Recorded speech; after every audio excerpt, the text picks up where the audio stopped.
4. The reversibility of time.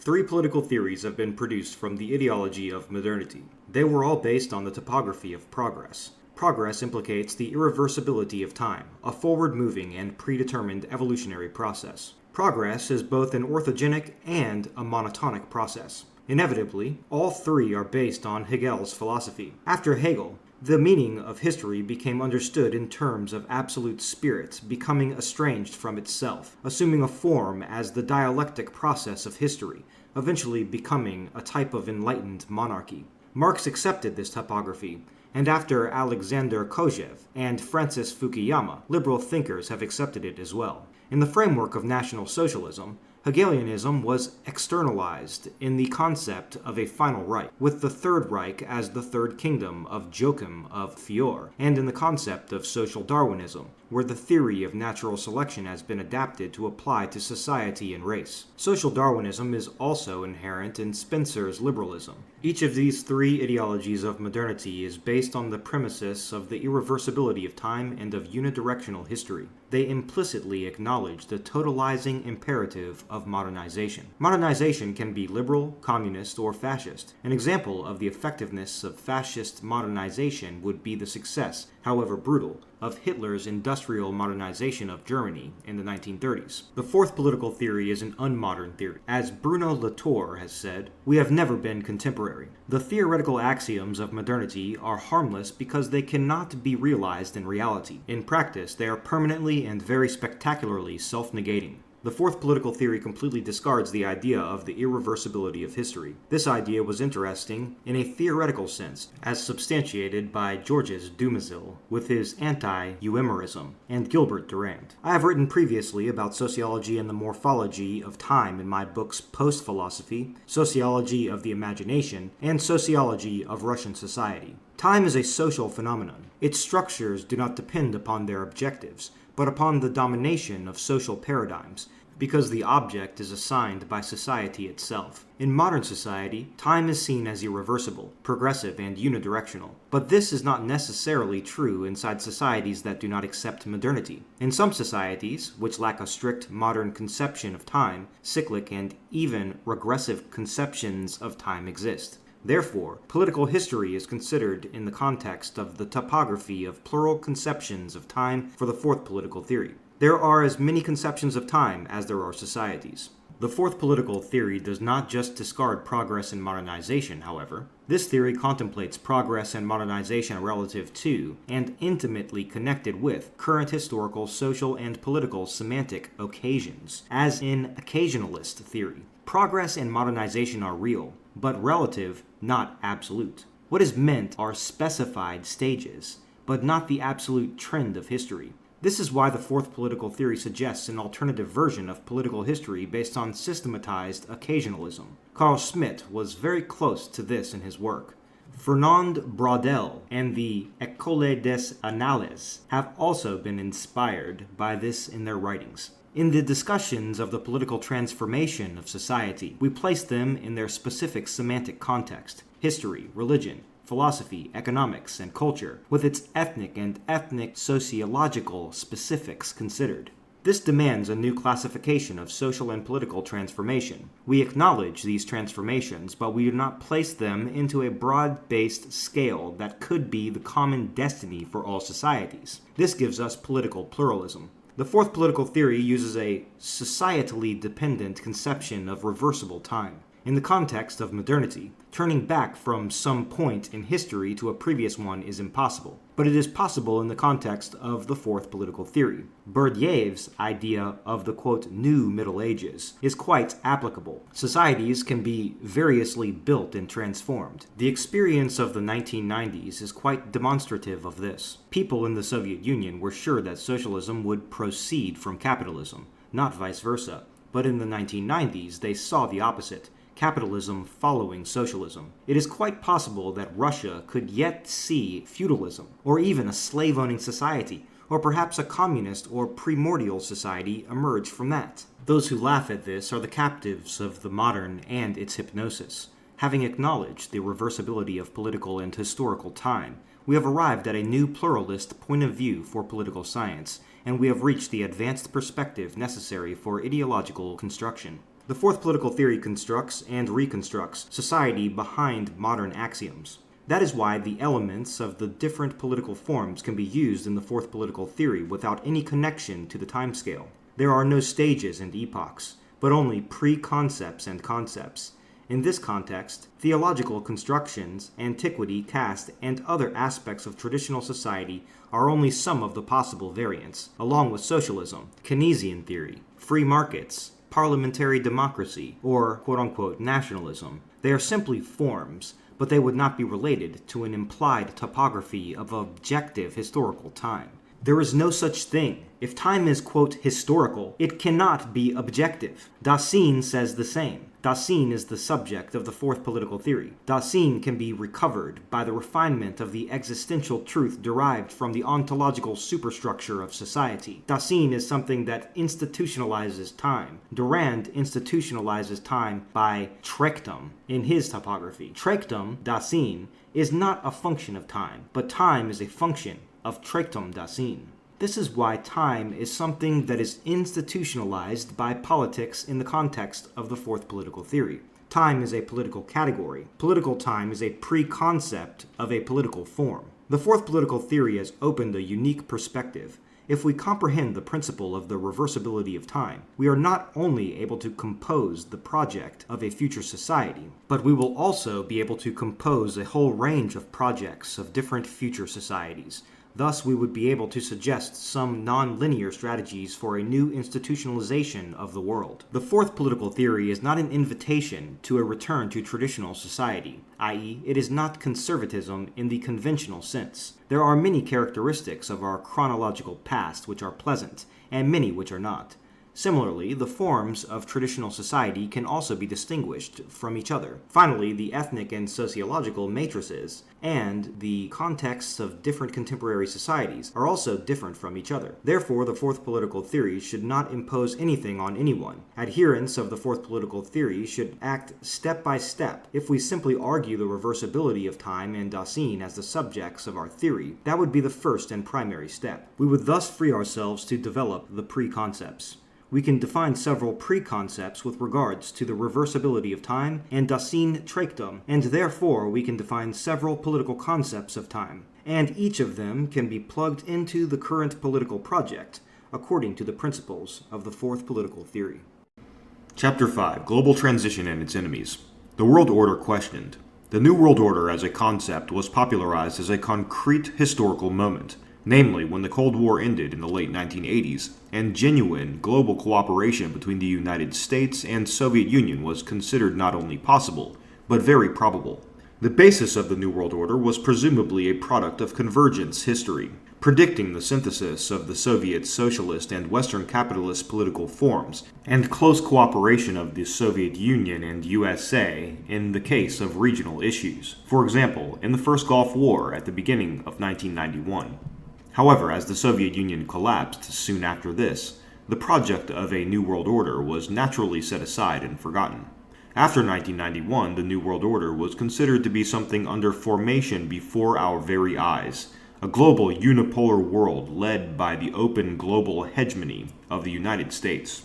It is well described in Fukuyama's utopian work, The End of History and the Last Man. This world order ignored all other poles of power except the USA and its allies, including Western Europe and Japan. It was conceived as a universalization of free market economics, political democracy, and the ideology of human rights, all of which were assumed to be part of a global system that would be accepted by all countries in the world. Skeptics, however, thought that this was rather illusory, and that the difference between countries and peoples would reappear in other forms. For example, in Samuel Huntington's infamous Clash of Civilizations thesis, or in ethnic or religious conflicts. Some experts, in particular John Mearsheimer, regarded unipolarity not as a proper world order, but rather as unipolar momentum. In any case, what is questioned in all these projects is the existing order of nation-states and national sovereignty. The Westphalian system no longer corresponds to the current global balance of powers. New actors of transnational and subnational scale are affirming their growing importance, and it is evident that the world is in need of a new paradigm in international relations. Therefore, the contemporary world as we have it today cannot be regarded as a properly realized New World Order. There is no definitive world order of any kind. What we have instead is the transition from the world order we knew in the 20th century to some other paradigm whose features are yet to be fully defined. Will the future really be global, or will regionalist tendencies dominate? Will there be one unique world order, or will there instead be various local or regional orders? Or perhaps, will we have to deal with global chaos? It is not yet clear. The transition is not accomplished. We are living in the middle of it.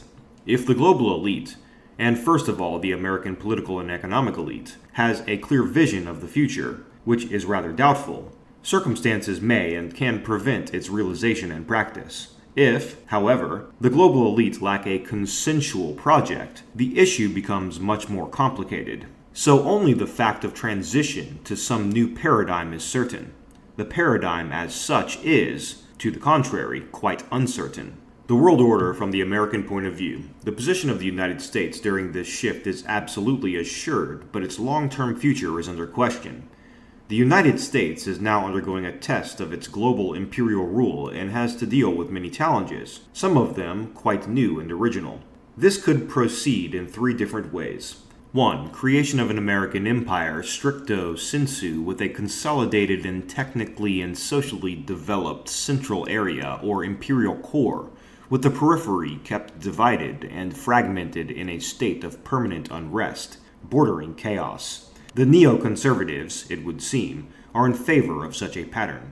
2. Creation of a multilateral unipolarity where the USA would cooperate with other friendly powers, Canada, Europe, Australia, Japan, Israel, Arab allies, and possibly other countries, in solving regional problems and putting pressure on quote-unquote rogue states, such as Iran, Venezuela, Belarus, or North Korea, or preventing other powers from achieving regional independence and hegemony, such as China and Russia, etc.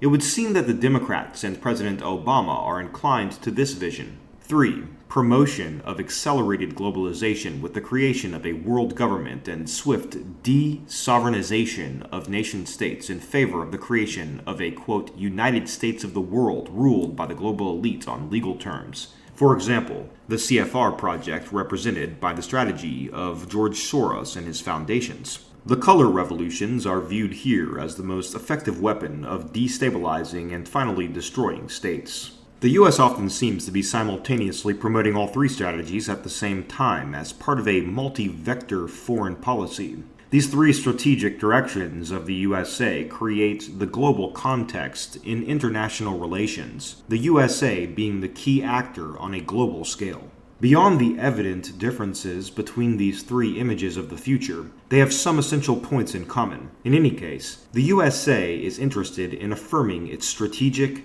economic, and political domination, in strengthening its control of other global actors and in weakening them, in the gradual or accelerated desovereignization of what are now more or less independent states, and in the promotion of supposedly, quote, universal values reflecting the values of the Western world, i.e., liberal democracy, parliamentarianism, free markets, human rights, and so on.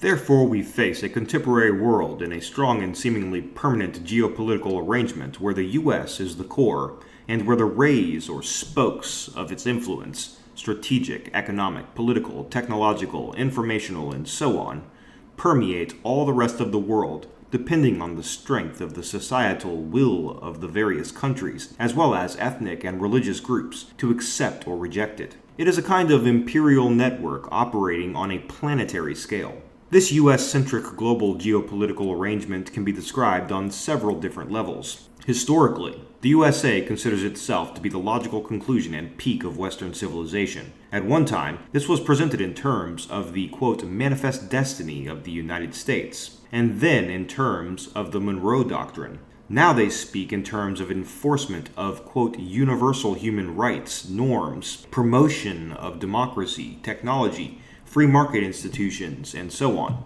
But in essence, we are simply dealing with an updated version and continuation of a Western universalism that has been passed down from the Roman Empire, medieval Christianity, modernity in terms of the Enlightenment and colonization, up to the present-day phenomena of postmodernism and ultra-individualism. History is considered to be a univocal and monotone process of technological and social progress, the path of the growing liberation of individuals from all kinds of collective identities. Tradition and conservatism are thus regarded as obstacles to freedom and should be rejected.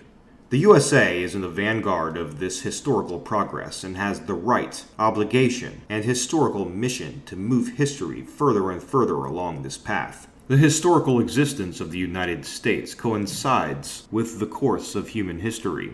So, quote, American means, quote, universal. The other cultures either have an American future or no future at all. Another way to look at it is politically. There are very important trends in global politics that define the transition. The peak of the political thought of modernity was the victory of liberalism over the alternative political doctrines of modernity, fascism and socialism. Liberalism has gone global and become the only possible political system. It is now progressing further towards a postmodern and post-individual concept of politics, generally described as posthumanism. The USA again plays the key role in it. The form of politics promoted globally by the USA is liberal democracy. The US supports the globalization of liberalism, and thus preparing the next step to political postmodernity as described in Empire, the famous book by Hart and Negri. There remains some distance between liberal ultra-individualism and properly postmodern posthumanism, promoting cybernetics, genetic modification, cloning, and chimeras. But the world's periphery still faces the universalizing process, the accelerated destruction of all holistic social entities, and the fragmentation and atomization of society, including via technology, the internet, mobile phones, social networks, where the principal actor is strictly the individual, divorced from any organic and collective social context. An important testimony to the dual use of the promotion of democracy has been explicitly described in an article by the American military and political expert Stephen R. Mann, who affirmed that democracy can work as a self-generating virus, strengthening existing and historically ripe democratic societies, but destroying and causing traditional societies that are not prepared for it to descend into chaos. So democracy is thought to be an effective weapon to create chaos and to govern the dissipating world cultures from the core, emulating and installing the democratic codex everywhere. Evidence of this process can be seen in the chaotic aftermath of the heady events of the so-called Arab Spring. After accomplishing the full fragmentation of these societies into individualization and atomization, the second phase will begin, the inevitable division and dissolution of the individual human itself via technology and genetic tinkering to create a post-humanity. This post-politics can be seen as the last horizon of political futurism. We can also look at this situation ideologically. There is a tendency for the US to increasingly link ideology and politics in their relations with the periphery. In earlier times, American foreign policy acted on the basis of pure pragmatic realism. If the regimes were pro-American, they were tolerated without regard for their ideological principles. The long-withstanding US-Saudi Arabian alliance represents the perfect example of this realist foreign policy in practice. Thus, some features of this schizophrenic and dual morality were ideologically accepted. However, it seems that recently the US has begun to try to deepen its promotion of democracy, supporting popular revolts in Egypt and Tunisia despite the fact that their leaders were trusted allies of the US as well as corrupt dictators. The double standards in the US's political ideology are slowly vanishing, and the deepening of the promotion of democracy progresses. The climax will be reached in the case of probable unrest in Saudi Arabia. When this happens, this ideological pro-democracy stance will be tested in politically difficult and inconvenient circumstances. Another way to look at this is economically. The US economy is challenged by Chinese growth, energy security and scarcity, crippling debt and budget deficits, and the critical divergence and disproportion between the financial sector and the zone of real industry. The overgrowth, or bubble, of the American financial institutions and the delocalization of industry have created a discontinuity between the sphere of money and the sphere of the classical capitalist balance of industrial supply and consumer demands. This was the main cause of the financial crisis of 2008. The Chinese political economy is trying to reestablish its independence from U.S. global hegemony and may become the main factor of economic competition. The control that Russia, Iran, Venezuela, and some other relatively independent countries have over large reservoirs of the world's remaining natural resources puts a limit on American economic influence. The economy of the EU and the Japanese economic potential represent two possible poles of economic competition to the US inside the economic and strategic framework of the West. The USA attempts to solve these problems using not only purely economic instruments, but also political and, at times, military power as well. We could thus interpret the invasions and occupations of Iraq and Afghanistan, as well as the intervention, both overt and covert, in Libya, Iran, and Syria from a geo-economic and geopolitical perspective. Promotion of domestic political opposition and insurgents in Russia, Iran, and China are another, similar method towards the same goal. But these are only technical solutions.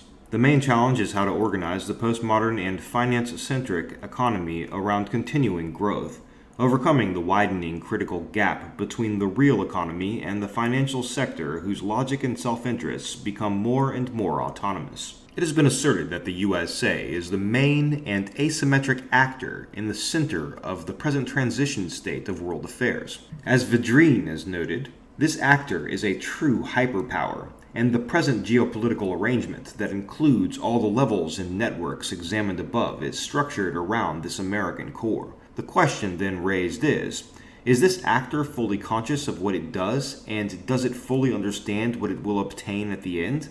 That is, which form of international system or world order is it going to establish? Opinions on this important point are divided. The neocons proclaiming the new American century are optimistic as to the future American empire, but in their case it is obvious that they have a clear, if not necessarily realistic, vision of an American-dominated future.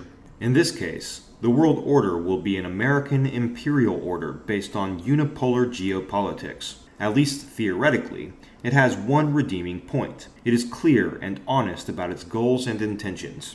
The multilateralists are more cautious and insist on the necessity of inviting the other regional powers to share the burden of global hegemony with the United States. It is obvious that only societies similar to the United States can be partners, so the success of the promotion of democracy becomes an essential feature. The multilateralists act not only in the name of the United States, but also in the name of the West, whose values are, or must be made, universal. Their vision of a future world order dictated by global democracy, but led by the United States, is foggier and not as clearly defined as the neocons' American empire. Even hazier is the extreme vision of global governance envisaged by promoters of accelerated globalization. It might be possible to effectively overthrow the existing order of sovereign nation-states, but in many cases, this will only open the door to more archaic, local, religious, or ethnic forces and conflicts. The vision of a single open and, by necessity, largely homogeneous society encompassing the earth is so fantastic and utopian that it is much easier to imagine the total chaos of Hobbes' war of all against all in the state of nature of a world without states. The visions of possible future world orders from the perspective of the United States and West differs among competing factions of American elites, ideologists, and decision-makers. The most consequent and well-defined strategy, the neocons' unipolar world order, is at the same time more ethnocentric, openly imperialistic, and hegemonic. The other two versions are much more dimly conceived and uncertain. Thus, it is as likely that they could lead to an increase in global disorder as order. Richard Hauss has termed the paradigms of an international system according to these two visions as being characterized by, quote, non-polarity. So the transition in question is, in any case, American-centric by its nature, and the global geopolitical arrangement is structured so that the main global processes would be moderated, oriented, directed, and sometimes controlled by the unique hyperpower actor performing its work alone or with the help of its Western allies and regional client states. The world order from the non-American point of view. The Americano-centric world perspective described above, despite being the most important and central global tendency, is not the only one possible. There can be, and there are, alternative visions of world political architecture that can be taken into consideration. There are secondary and tertiary actors that are inevitably losers in the case of the success of the American strategies. The countries, states, peoples, and cultures that would lose everything, even their own identity, and gain nothing if the United States realizes its global aspirations. They are both multiple and heterogeneous, and can be grouped into several different categories. The first category is composed by the more or less successful nation-states that are not happy to lose their independence to a supranational exterior authority, not in the form of open American hegemony, nor in the Western-centric forms of world government or governance, nor in the chaotic dissolution of a failed international system. There are many such countries. Foremost among them are China, Russia, Iran, and India, but it also includes many South American and Islamic states. They do not like the transition at all, suspecting, with good reason, the inevitable loss of their sovereignty. So they are inclined to resist the main trends of the global American-centric geopolitical arrangement or adapt to it in such a manner that it would be impossible to avoid the logical consequences of its success, be it via an imperialist or globalist strategy. The will to preservation of sovereignty represents the natural contradiction and point of resistance in the face of American Western hegemonic and globalist trends. Generally speaking, these states lack an alternative vision of the future international system or world order, and certainly do not have a unified or common vision. What they all want and share in common is a desire to preserve the international status quo as enshrined in the UN Charter, and thus their own sovereignty and identity as nation-states in their present form, adjusting and modernizing them as an internal and sovereign process as necessary.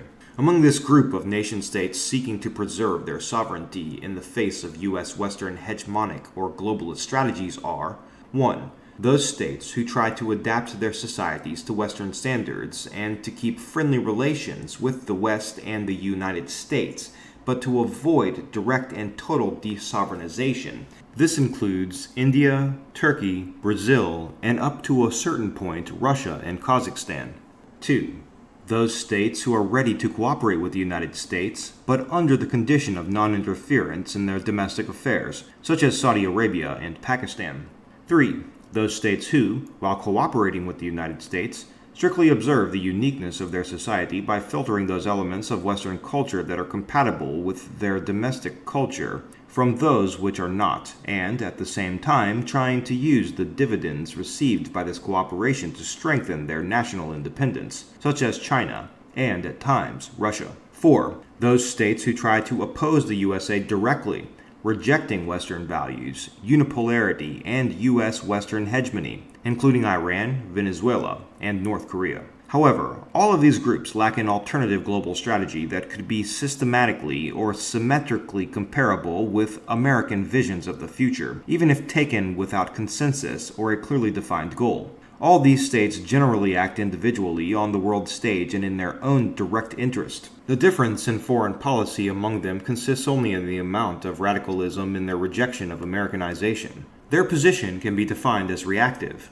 This strategy of reactive opposition, varying from rejection to adaptation, is sometimes effective and sometimes not. In short, it offers no kind of alternative future vision. Instead, the future of the world order or international system is considered as eternal conservation of the status quo, i.e. modernity, nation-states, and Westphalian system of state sovereignty, the strict interpretation and preservation of the existing UN Charter and UN configuration. The second category of actors who reject the transition consists of the subnational groups, movements, and organizations that oppose American dominance of the structures of the global geopolitical arrangement for ideological, religious, and/or cultural reasons. These groups are quite different from one another and vary from state to state. Most of them are founded on an interpretation of religious faith that is incompatible with the secular doctrine of Americanization, Westernization, and globalization. But they can also be motivated by ethnic or ideological, for example, socialist or communist, considerations or doctrines. Others may even act on regionalist grounds. The paradox is that in the process of globalization, which aims to universalize and make uniform all peculiarities and collective identities on the basis of a purely individual identity, such subnational actors easily become transnational, the same religions and ideologies often being present in different nations and across state borders. Thus, among these non-state actors, we could potentially find some alternative vision of the world order in the future, or international system that can stand opposed to the American Western-led transition and its structures. We can roughly summarize the different ideas of some of the more important subnational, transnational groups as follows. The most recognized form at present is the Islamist world vision, which aspires towards the utopia of an individual state based upon a strict interpretation of Islamic law, or else a universal caliphate which will bring the entire world under Islamic rule. This project is as much opposed to the American-led transitional architecture as it is to the existing status quo of modern nation-states. Osama bin Laden's Al-Qaeda remains symbolic and archetypal of such ideas, and the attacks which brought down the towers of the World Trade Center in New York on 9/11, and which are supposed to have, quote, changed the world, are proof of the importance of such networks and the seriousness with which they must be taken. Another such project can be defined as the transnational neo-socialist plan represented in the South American left, and personally by Hugo Chavez. This is roughly a new version of the Marxist critique of capitalism, strengthened by nationalist emotion, and, in some cases, such as the Zapatistas and Bolivia, in ethnic sentiments or green ecological critiques. Some Arab regimes, such as the Libyan Arab Jamahiriya under Gaddafi until recently, can be considered in the same vein. The vision of the future world order is here presented as global socialist revolution preceded by anti-American liberation campaigns in every country across the globe. The U.S. Western-led transition is envisioned by this group as an incarnation of the classic imperialism criticized by Lenin. A third such example can be found in the Eurasianist, aka multipolarity, great spaces, or great powers project, proposing an alternative model of world order based on the paradigm of unique civilizations and great powers. It presupposes the creation of different transnational political, strategic, and economic entities united regionally by the community of common geographic areas and shared values. In some cases religious, and in others secular and/or cultural. They should consist of states integrated along regionalist lines and represent the poles of the multipolar world. The European Union is one such example. The nascent Eurasian Union proposed by Russia's Vladimir Putin and Kazakhstan's President Nursultan Nazarbayev another. An Islamic Union, a South American Bolivarian Union, a Chinese Union, an Indian Union, or a Pan-Pacific Union are other possibilities. The North American Great Space, covering today's NAFTA, would be regarded as just one among several other more or less equal poles, and nothing more. This is not an all-inclusive list of such non-state actors or theories with alternate visions of world order. There are others, but they are of similar scale and thus beyond the scope of this work. In the present state of world affairs, there is a serious divide between the nation-states and the sub-state or transnational actors and ideological movements operating on different levels, mentioned above. The nation-states lack vision and ideology, and the alternative movements lack sufficient infrastructure and resources to put their ideas into practice. If, in some circumstance, it were possible to bridge that gap, taking into consideration the increasing demographic, economic, and strategic weight of the non-Western world, or the rest, an alternative to the Western, American-led transition could obtain realistic shape and be regarded seriously as a consequential and theoretically sound alternate paradigm for world order. Chapter 6. Conservatism and Postmodernity. We are in postmodernity. The process that, in fact, has a global character is the process of once victorious modernism's movement into postmodernity. There are centers, foci, loci, and regions where this process proceeds logically and sequentially. These are the West, Western Europe, and especially the United States of America, where there was a historical opportunity to create in laboratory conditions the optimal society of modernity, on the basis of those principles that were developed by Western European thought, to create from a blank page, without the burden of European traditions, in an empty place. Native Americans, as is known, were not reckoned as people. Michael Hart and Antonio Negri show in their book, Empire, that the American Constitution looked at African Americans from the start as second-class people, while the Native Americans were not thought of as people at all. In such a way, the specific American system was an ideal for the realization of a maximum of freedom, but only for white people, and at the cost of a determinate exclusion of all others. In any case, the United States of America is the avant-garde of freedom and the locomotive of the transition to postmodernism. The Liberty Pole and the freedom to choose TV stations.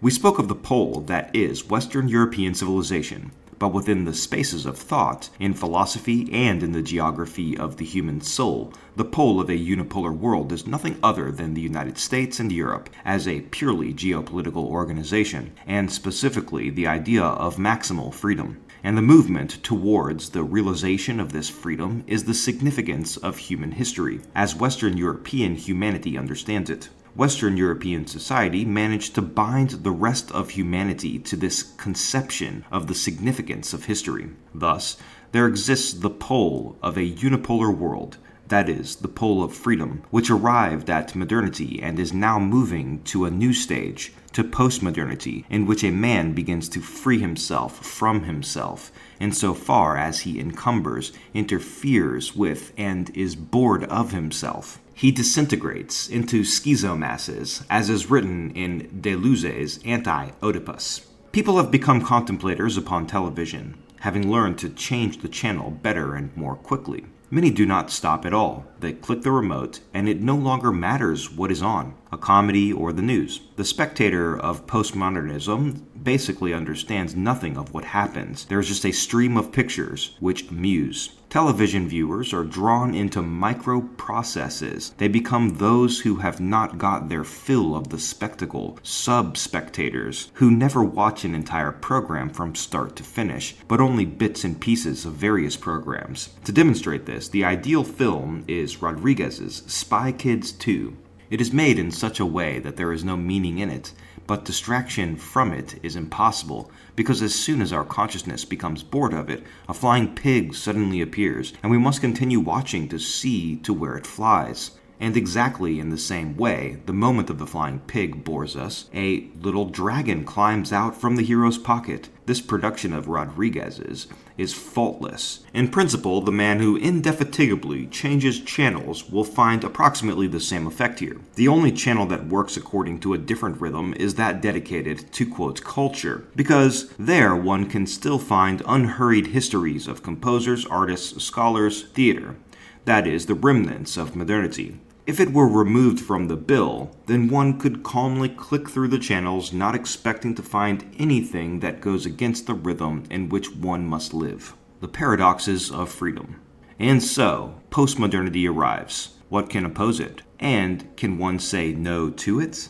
This is the fundamental question. Incidentally, emerging from that same liberal thesis which contends that man is free, it follows that he is always free to say, quote, no, to say this to whomever he will. This, in fact, constitutes the dangerous moment of the philosophy of freedom, which under the ages of absolute freedom begins to remove the freedom to say no to freedom itself. The Western liberal model says, you want to oppress us? Please, you have the right, but look, you will not want to give your washing machine back, right? The washing machine is the absolute argument of the supporters of progress. After all, everyone wants a washing machine. Black people, native people, conservatives, and the orthodox. Communists, too, according to a different logic, spoke of the necessity and irreversibility of structural change. They said that socialism would come after capitalism.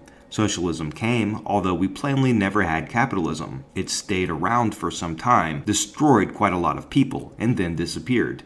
It is exactly thus with the washing machine. If one thinks about the metaphysics of the washing machine, to what extent it is coupled with the real value of a philosophical system, one will be able to come to the conclusion that, in general, human life is possible, and perhaps even has the potential to be entirely happy, but life without the washing machine. But for a liberal society, this is a terrifying thing, almost sacrilege. We can understand everything, but life without the washing machine? That's already a really unscientific saying. Life without the washing machine is impossible. There's no such thing. Life is the washing machine. In this resides the effect of the force of the liberal argument, which takes on a totalitarian character. There is always an element of some kind of constraint in liberation. This is the paradox of freedom. At the very least, there are the constraints of having to think that freedom is the highest value. Imagine that one person says, freedom is the highest value. Another responds, no, it isn't. Then the first answers, you're against freedom? I will kill for freedom. The idea is contained in liberalism that there can be no alternatives to it, and in this there is some truth. If logos put itself into the path of freedom, if the social logos was pulled into the adventure of total liberation, where was the first shove in this direction? It must be sought not in Descartes, Nietzsche, or the 20th century, but back with the pre-Socratics. Heidegger saw this moment in the conception of physis, and in the way it was disclosed in Plato's teachings of the idea. But what is important is something else. The movement of logos to freedom is not accidental, but nevertheless one can say no to it. Conservatism as the repudiation of the logic of history. There is, nevertheless, the ontological possibility of saying no, and from this begins conservatism. First, what is conservatism? It is a no said to that which is around us. In the name of what? In the name of something that came earlier. In the name of that which, properly speaking, has overcome at some point during socio-political history. That is, conservatism is the pursuit of an ontological, philosophical, socio-political, individual, natural, religious, cultural, and scientific position that repudiates the movements of things that we are at this time encountering, and which we identified and described earlier. We are speaking now of conservatism, and that with which one can deny the very course of history, pushing away from this sort of socio-political topography that has driven us to modernity and postmodernity. This means the new age of modernity, with its linear vectors of progress and with its postmodern contortions, which are taking us away into the labyrinths of the disintegration of the individual reality and to the rhizomatic subject or post-subject. But one can conclude here also earlier stages, which made this tendency possible and dominant. Conservatism builds its position on an opposition to the logic of the unfolding of the historical process. The phenomenology of modernity, as, in our time, of postmodernity, the rot of which conservatism seeks to reject, serves as an argument in this opposition. But conservatism as a structure does not lead to an impugning of phenomena. Negatively valued phenomenology here is not more than a pretext. Conservatism constructs a topography that rejects the logic, work, and direction of historical time. Conservatism can build up its opposition to historical time in different ways. It has three fundamental possibilities for relating to the conceptual trends of modernity and postmodernity, and from this begins the systematization or structuralization of conservatism. This is a systematization without any preferences whatsoever, because the discussion is of scientific and not of valuated judgments.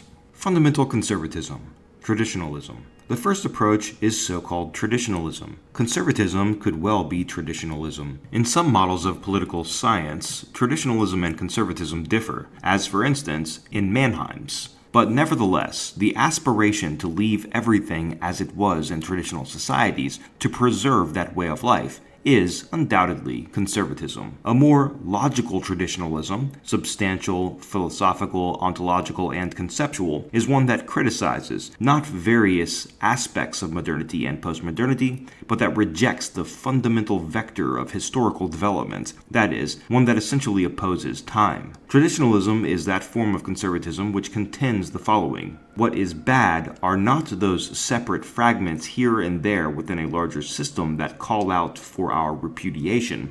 In the contemporary world, everything is bad. The idea of progress is bad. The idea of technological development is bad. Descartes' philosophy of the subject and object is bad. Newton's metaphor of the watchmaker is bad.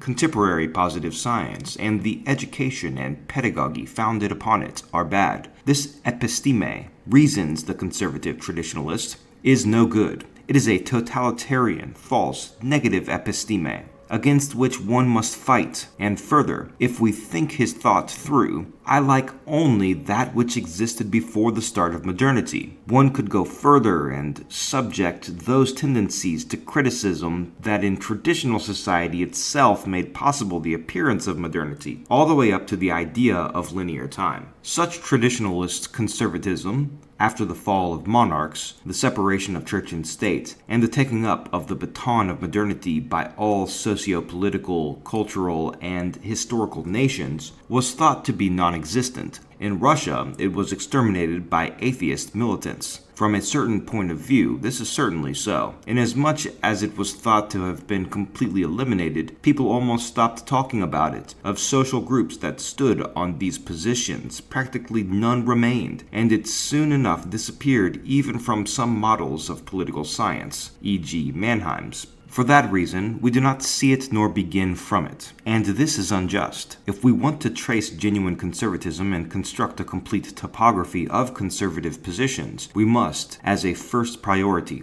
study precisely such an approach. In traditionalism, we have a full-blown and mostly complete complex of the conservative relationship to history, society, and the world. In the 20th century, when, it would seem, no social platform remained at all for such a conservatism, there suddenly appears a whole galaxy of thinkers, philosophers who begin to defend this traditionalist position. What is more, they do so with radicalism, consistency, and persistence, and not with the thoughts of the 19th or 18th centuries. These are René Guénon, Julius Evola, Titus Burckhardt, Leopold Ziegler, and all those who are called traditionalists in the narrow sense of the word. It is significant that in the 19th century, when there were still monarchs and churches, and when the Pope still decided something, there was no one who held such radical opinions. Traditionalists advanced the program of fundamental conservatism when matters concerning tradition approached their nadir. In this way, fundamental conservatism was able to be formulated into a philosophical, political, and ideological model once modernism had practically conquered all positions, but not while there were definite political and social forces still actively struggling against it. A number of political scientists in the 20th century attempted to identify or to tie together the influence of fundamental conservatism with fascism. Louis Pauwels and Jacques Bergier, the authors of the book The Morning of the Magicians, wrote, quote, "It could be said that Hitlerism, in a sense, was Guénonism plus tanks. This, of course, is definitely not so. Fascism is sooner the philosophy of modernity, which, to a significant degree, is contaminated with elements of traditional society, though it does not protest against modernity nor against time. Moreover, both Guénon and Evola harshly criticized fascism. In their works, Guénon and Evola gave an exhaustive description of the most fundamental conservative position. They described traditional society as a super-temporal ideal, and the contemporary world of modernity and its fundamental principles as a product of the fall, degeneration, degradation, the blending of castes, the decomposition of hierarchy, and the shift of attention away from the spiritual to the material, from heaven to earth, from the eternal to the ephemeral, and so on. The positions of the traditionalists are distinguished by perfect orderliness and scale. Their theories can serve as a model of the conservative paradigm in its pure form. Of course, some of their evaluations and prognoses turned out to be incorrect. In particular, both anticipated the victory of the, quote, fourth caste. In other words, the proletariat, as represented by the Soviet Union, over the, quote, third class, the capitalist camp, which proved incorrect. They opposed communism, not completely understanding how much there was in it of traditional elements. A few of their appraisals need correction. At one Congress in Rome, commemorating the 20th anniversary of Evola's death, I delivered a lecture called Evola, Visto da Sinistra, Evola, the view from the left, in which I suggested having a good look at Evola from leftist positions, though he considered himself to be on the right, even on the far right. Fundamental conservatism in our time.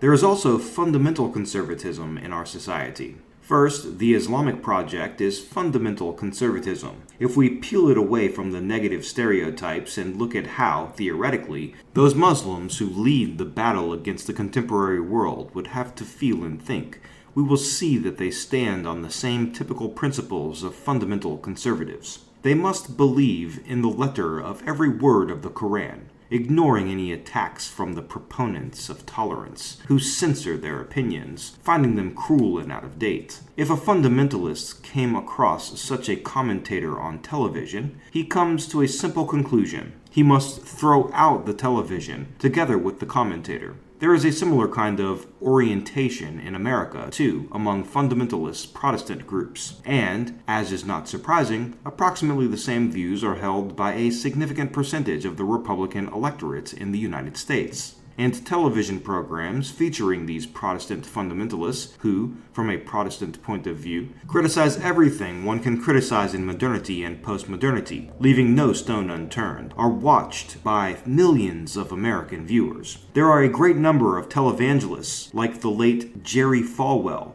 who criticize, essentially, the contemporary world in all its fundamentals, and interpret all events from the point of view of the Protestant version of Christianity. Such people are also found in both Orthodox and Catholic circles. They reject modernity structurally and entirely, considering the teachings and regulations of their religion to be absolutely real, while seeing modernity and its values as an expression of the rule of the Antichrist, in which there can be nothing good by definition. These tendencies are developed among the Russian Old Believers. There is still a Paraclete union in the Urals that does not use electric lamps. Lamps are, quote, the light of Lucifer. Thus, they use only torches and candles. Sometimes this reaches the point of a very deep penetration into the essence of things. One of the Old Believers authors maintains that, quote, he who drinks coffee will cough himself to death. He who drinks the tea leaf will fall from God in despair. Others affirm that one ought never to eat boiled buckwheat because it is, quote-unquote, sinful. Coffee is strictly forbidden in such circles. This may sound stupid, but stupid for whom? For rational, contemporary people. Indeed, the, quote, sin of boiled buckwheat is stupid. But imagine that in a world of fundamentalist conservatives, room is found for such a figure as the, quote, sin of boiled buckwheat. Some Old Believer Congress might be dedicated to the, quote, sin of boiled buckwheat. At this Congress, they would seek to ascertain to what order of demons it belongs. After all, there were trouser councils when a group of young Old Believers, sometime in the 18th century, took on the habit of wearing checkered trousers. The Fedosayans gathered a council in Kimry, sometimes called the Trouser Councils, where it was discussed whether to separate from good relations those who wear checkered trousers, because it seemed at that time that it was indecent for a Christian to wear checkered trousers. Part of the council voted to separate. Another part voted against. And these investigations are not really all that delirious. Old Believers seem, quote, outdated to us, but they are not that outdated. They are different. They operate within the range of a different topography. They deny that time is progress. For them, time is regress, and modern men are a sacrificial offering to the devil. Here we can bring in the ideas of Claude Lévi-Strauss. He proves that the pre-rational peoples of whom Lévi-Brühl and the evolutionist scholars spoke, who studied primitives, do not exist, and that Aboriginal society or the structure of Indian myths were as complex in their rational connections, enumerated taxonomies, and juxtaposed themes and happenings, and just as dramatic as modern European forms. They are simply different. We do not here have an example of a pre-logos, but of a different logos, where the system of relations, nuances, differences, diversities, and constructed models work in a different system of hypotheses, but by its own complexity and the perimeters of its structures, structuralism proceeds from here. It is absolutely comparable with the consciousness, thought, and social models of socialization and adaptation of other nations. In fundamental conservatism, the renunciation of modernity has a perfectly rational and systematic form. If we observe from that point of view, we see that absolutely everything comes together. Everything is logical and rational, but arises from a different logos. It is a logos in the space of which the, quote, sin of buckwheat, the paraclete union, living by candlelight, all that which calls forth a scornful smile from the modern man, does not call forth a smile. This is an utterly different regimen of existence. Status quo conservatism, liberal conservatism. There is a second type of conservatism, which we have called status quo or liberal conservatism. It is liberal because it says yes to the main trend that is realized in modernity, but at each stage of this trend it attempts to step on the brakes. Let's go slower. Let's not do that now. Let's postpone that. Liberal conservatives reason approximately thus. It is good that there is the free individual, but this free post-individual, that's a little too much. Or take the question of the, quote, end of history. Fukuyama at first believed that politics had disappeared, and that it would eventually be entirely replaced by the, quote, global marketplace, in which nations, governments, ethnicities, cultures, and religions disappear. But later he decided that one would have to slow the process down and implement postmodernity more calmly, without revolutions, because in revolutions, there could appear something undesirable, which could disrupt the plan of the end of history. And then Fukuyama started to write that it is necessary to temporarily strengthen national governments. This is already liberal conservatism. Liberal conservatives do not like leftists. They also do not like right-wingers, such as Evola and Guinon, either. But these they do not notice at all. But as soon as they see leftists, they immediately square up. Liberal conservatives are distinguished by the following qualitative structural characteristics: agreement with the general trends of modernity, but disagreement with its more avant-garde manifestations, which seem excessively dangerous and unhealthy. For instance, the English philosopher Edmund Burke at first sympathized with the Enlightenment, but after the French Revolution, he pushed away from it and developed a liberal conservative theory with a front-end criticism of revolution and leftists. Hence the liberal conservative program to defend freedom, rights, the independence of man, progress and equality, but by other means, through evolution, not revolution. Lest there be, God forbid, a release from some basement of those dormant energies with which the Jacobins issued in the Terror, and then in the Anti-Terror, and so on. In this way, liberal conservatism principally does not protest against those tendencies which constitute the essence of modernity and even postmodernity, although liberal conservatives before the face of postmodernity will press down more strongly on the brake pedal than before. That is, here at some points they can even shout out, "Halt!"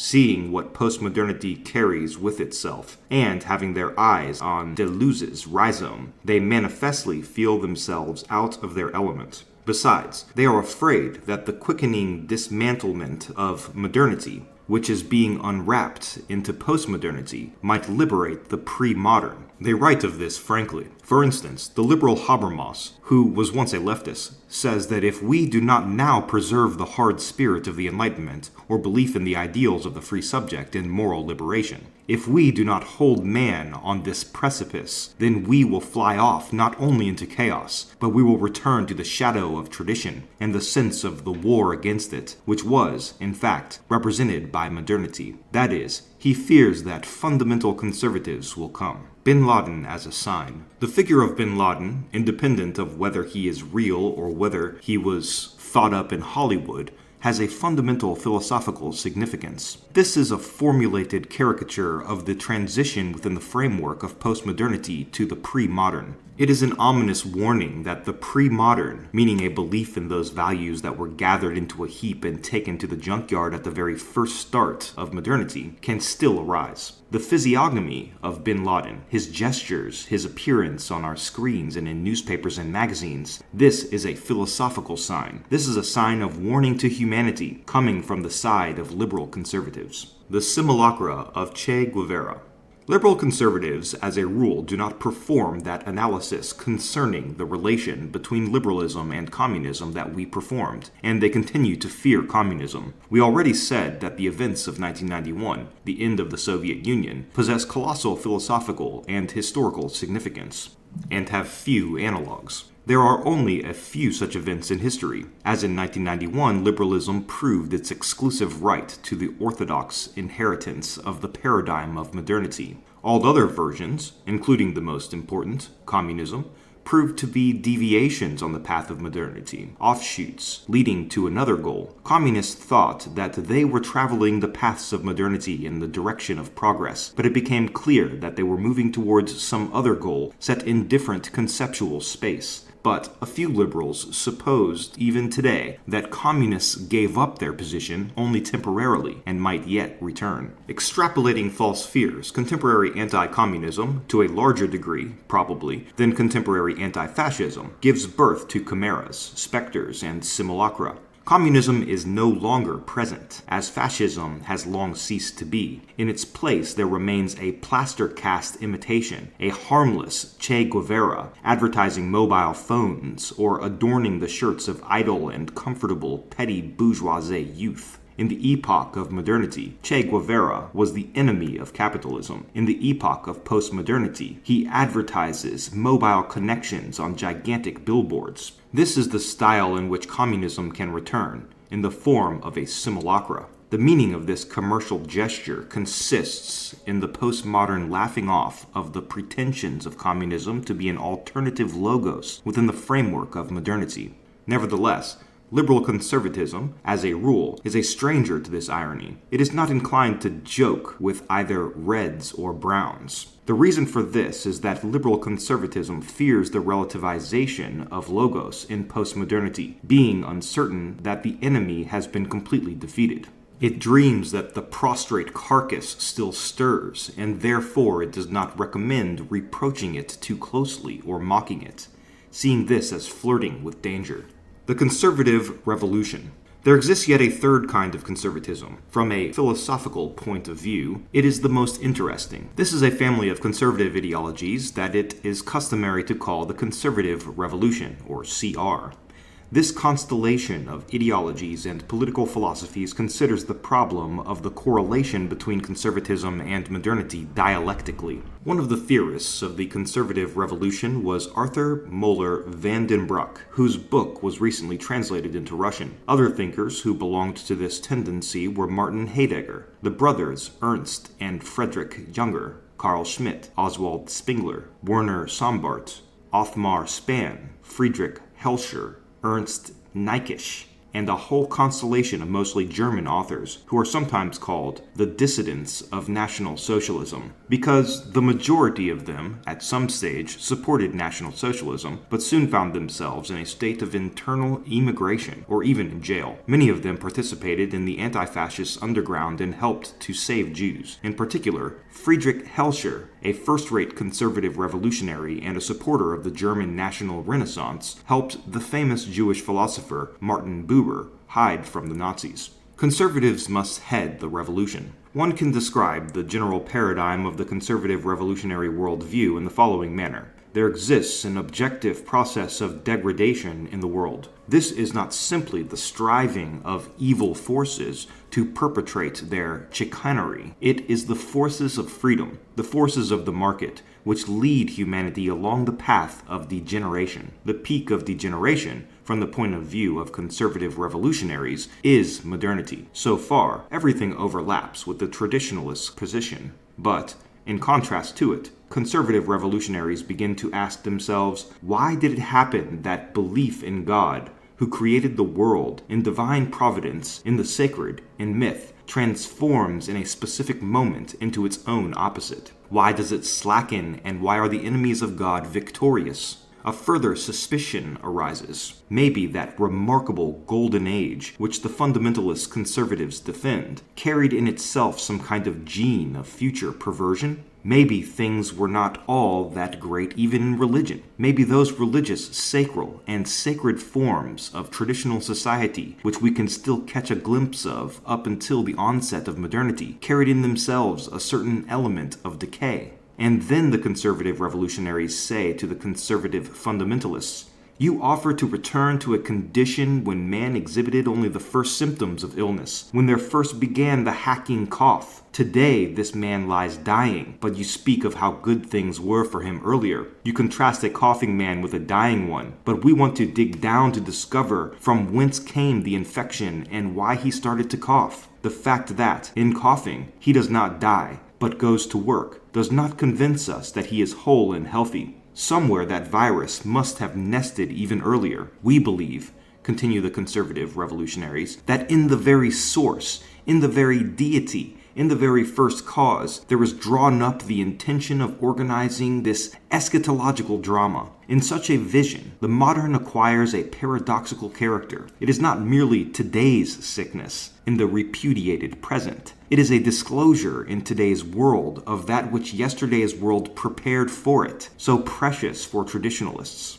Modernity does not become better from this, and tradition, meanwhile, loses its unequivocal positivity. One of the most important formulas of Arthur Moeller van den Broek was, earlier conservatives attempted to stop the revolution, but we must lead it. This signifies that, having come together in solidarity, in part for pragmatic motives, with the destructive tendencies of modernity, one must uncover and espy that bacillus which, from the beginning, engendered the tendency to future decline, that is, to modernity. Conservative revolutionaries want not only to slow time down, like the liberal conservatives, or to return to the past, like traditionalists, but to pull out from the structure of the world the roots of evil, to abolish time as a destructive quality of reality, and in doing so, fulfilling some kind of secret, parallel, non-evident intention of the deity itself. Dasein and Gestel. The Heideggerian history of philosophy is built on a similar model. Dasein, as the final and localized being of man, began the raising of the question of being, that is, of itself and its surroundings, at the daybreak of philosophy. The concept of physis became one of the first conceptions expressing this kind of questioning, likening being to nature, and conceptualizing it as a sequence of ascents. The second conception was the agrarian metaphor of logos, a concept formed from the verb legin, that is, to harvest, and later receiving the sense of to think, to read, to speak. The pair physis-logos, according to Heidegger, describing being, embraced it in excessively narrow frameworks. These frameworks were narrowed down further in Plato's teachings about ideas. Furthermore, European thinking only aggravated alienation from being through increasing rationalism, up to the oblivion of thoughts about being altogether. At the cusp of the 19th and 20th centuries, this oblivion spilled over into nihilism. The general terms, the definitive essence of the increasing domination of technique in Heideggerian philosophy is Gestalt, that is, postov, the organization of all new alienating and nihilistic models. But for Heidegger, Gestalt is not an accident. It expressed by itself that which, on the other side of being, is nothing at its internal measure. In authentic Dasein, being and nothing must be present together. But if a man accents being as the universal, that is, only as that which is, he lets out of sight nothingness, which reminds him of himself, leading philosophy to nihilism through Gestalt. Thus, contemporary nihilism is not simply evil, but news of being, turned towards Dasein, but given in this complex way. Therefore, the task of conservative revolutionaries is not simply to overcome nothingness and the nihilism of modernity, but to untangle the tangle of history of philosophy and to decipher the message contained in Gestalt. The nihilism of modernity, thus, is not only evil, as for the traditionalists, but also a sign, pointing to the deep structures of being and paradoxes lying within them. The gloomy end of the show. Conservative revolutionaries despise the actual to such a degree that they are not content to oppose it merely with the past. They say, the actual is disgusting, but one must live it through, drive it forward, pull it to its final end. The liberal postmodernists offers an endless end. Fukuyama's end of history is not simply a disappearance. After the end of history, economic transactions continue to occur, markets continue to operate, hotels, bars, and nightclubs shimmer invitingly, exchanges function, dividends are paid according to their price in the paper, computer screens and televisions shine, stocks are issued. History is not, but the market and TV are. Everything is different with conservative revolutionaries. At the end of history, they count on making their appearance on the other side of Dasein, from the troubled space of that side, and to transform the postmodernist game into a non-game. The spectacle, the society of the spectacle of Guy Debord, will end with something very unpleasant for viewers and actors. In its time, according to just such a logic, there operated a group of surrealist dadaists, Arthur Craven, Jacques Ragot, Julien Torma, and Jacques Vaque, who glorified suicide. But critics thought of this as empty bragging. In one moment, the group publicly did themselves in, proving that art and surrealism were, for them, a matter of such gravity that they gave their lives for it. Here we can recall Kirillov from Dostoevsky's Demons, for whom suicide became an expression of the complete freedom that opened up after the death of God. Recently in Russia, there occurred events no less horrendous. For instance, Nord Ost, the obscene and raunchy comic actor Sasha Tsekalo, puts on a performance at which an impressive Moscow public is present. Then Chechen terrorists arrive, and at first people think that it is part of the performance. Only later, with horror, do they understand that something not right is happening on stage. And then there begins a real, nightmarish tragedy. Conservative revolutionaries present themselves in an approximately similar manner. Let the buffoonery of postmodernism have its turn. Let it erode definite paradigms, the ego, superego, and logos. Let it join up with the rhizome, schizomasses, and splintered consciousness. Let nothing carry along in itself the substance of the world. Then secret doors will open, and ancient, eternal, ontological archetypes will come to the surface and, in a frightful way, will put an end to the game. Left-wing conservatism, social conservatism. There is still another tendency, so-called left-wing conservatism or social conservatism. The typical representative of social conservatism is George Sorel. See his Reflections on Violence. He held back his leftist views, but at a specific moment discovered that both the left and the right, monarchists and communists, fight the same enemy, the bourgeoisie. Left-wing conservatism is close to the Russian national Bolshevism of Ustryalov, who detected Russian national myths under the purely left-wing Marxist ideology. This is even more distinctly set forth in the National Socialism of Strasser and in the National Bolshevism of Nikesh. Such left-wing conservatism can be brought to the family of the conservative revolution, or it can be separated into a distinct school. It is interesting that the party United Russia adopted social conservatism as its informing ideology. This orientation is now being developed by Andrei Isiev. At the other pole of United Russia is the liberal conservatism of Plygin. Eurasianism as an episteme. Eurasianism is not a political philosophy, but an episteme. It concerns itself with the class of conservative ideologies and shares some characteristics with fundamental conservatism, traditionalism, and with the conservative revolution, including the social conservatism of the leftist Eurasianists. The one thing in conservatism that is not acceptable to Eurasianists is liberal conservatism. Eurasianism, recognizing the pretense of the Western logos to universality, refuses to recognize this universality as an inevitability. This is the specific character of Eurasianism. It considers Western culture as a local and temporary phenomenon, and affirms a multiplicity of cultures and civilizations which coexist at different moments of a cycle. For Eurasianists, modernity is a phenomenon peculiar only to the West, while other cultures must divest these pretensions to the universality of Western civilization and build their societies on internal values. There's no single historical process. Every nation has its own historical model, which moves in a different rhythm and at times in different directions. Eurasianism, in itself, is gnosiological plurality, the unitary episteme of modernity, including science, politics, culture, and anthropology, is opposed by the multiplicity of epistemes, built on the foundations of each existing civilization. The Eurasianist episteme for Russian civilization, the Chinese for the Chinese, the Islamic for Islam, the Indian for the Indian, and so on.